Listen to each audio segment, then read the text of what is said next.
बिलासपुर में धान खरीदी में फर्जीवाड़े का एक और मामला सामने आया है। किसानों की मेहनत पर जिम्मेदारों ने डाका कैसे डाला है, ये आपको बताएंगे।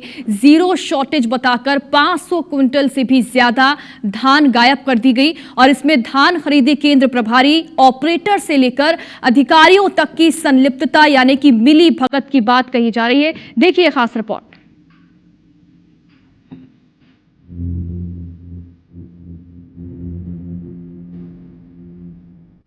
ये बिलासपुर जिले की सीपत धान खरीदी केंद्र की तस्वीर है, जहां समर्थन मूल्य पर किसानों से धान की खरीदी तो की गई, लेकिन खरीदी केंद्र प्रभारी, प्रबंधक और ऑपरेटर ने इसमें जमकर गफलत की। तौल और सूखत के नाम पर किसानों से प्रति क्विंटल 7 से 8 किलो तक ज्यादा धान लिया गया।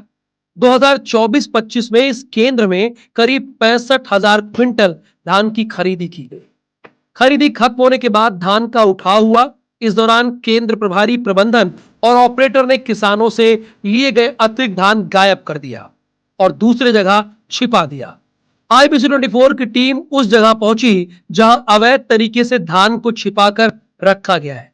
सीपत क्षेत्र के हिंडाडीह गांव के एक सामुदायिक भवन में यह गायब धान मिला, जिसे 12 मार्च को समिति प्रबंधन और ऑपरेटर ने डंप कराया।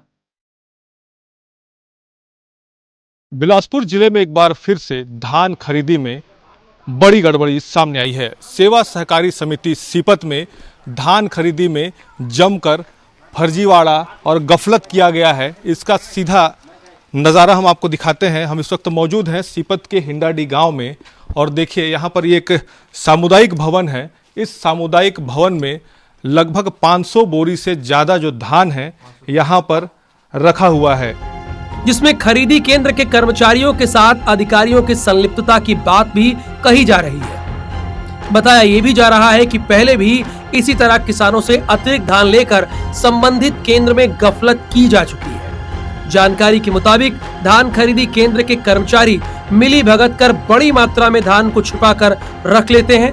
बाद में इसी धान को अगले सीजन में खपा दिया जाता है और पैसे का बंदरबाट कर लिया जाता है। अभी हमने कर शिकायत कलेक्टर में दिए रहे हैं, जनदर्शन में, और 9 दिसंबर के DR ला भी शिकायत करे हैं, लेकिन आज तक के कोई अधिकारी में आके जांच नहीं करे हैं। एक से ये सिद्ध होते कि छोटे से लेके बड़े अधिकारी सब में लिप्त हैं। विपक्ष धान खरीदी में हुए धांधली के लिए प्रशासन और सरकार को जिम्मेदार ठहराया है। वहीं बीजेपी ने कांग्रेस के आरोपों को सिरे से खारिज कर दिया है। बिलासपुर जिले में भी अभी 1-2 जगह छोड़ के बाकी जगह भी जीरो शॉर्टेज का इन लोगों ने घोषणा किया है।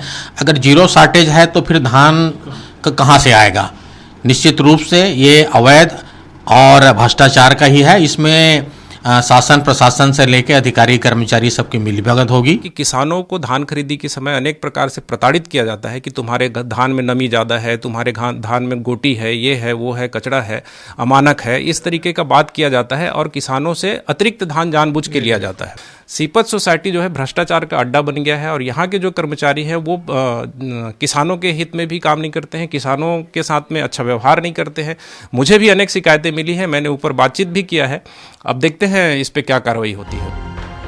धान की खरीदी में हुई गड़बड़ी पर आरोप प्रत्यारोप तो लग रहे हैं, लेकिन संबंधित लोगों पर कब कार्रवाई होती है ये देखने वाली बात होगी। जितेंद्र थवाईत, IBC 24, बिलासपुर।